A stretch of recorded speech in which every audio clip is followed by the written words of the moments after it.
बिस्मिल्लाहिर्रहमानिर्रहीम। अस्सलामुअलैकुम। कैसे हैं आप सब?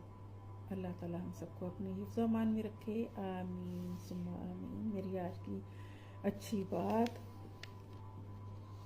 अपना किरदार, अपना अंदाज़े गुफ्तगू और लोगों से मुलाकात करना इस कदर खूबसूरत बना लीजिए कि जब कोई आपको देखे, सुने और मिले तो आपके जैसा बनने की तमन्ना करे, ना कि आपसे पनाह मांगे।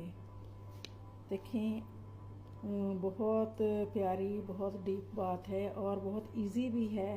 तो इस बात को देखें ना, अपने किरदार और अंदाज से गुफ्तगू और लोगों से जो मिलना मिलाना वो आपका इतना अच्छा होना चाहिए कि लोग देख के आपको कॉपी करने की कोशिश करें, ना कि आपसे पनाह मांगें कि या अल्लाह माफ़ करो, उसको तो बोलने की तमीज़ नहीं है।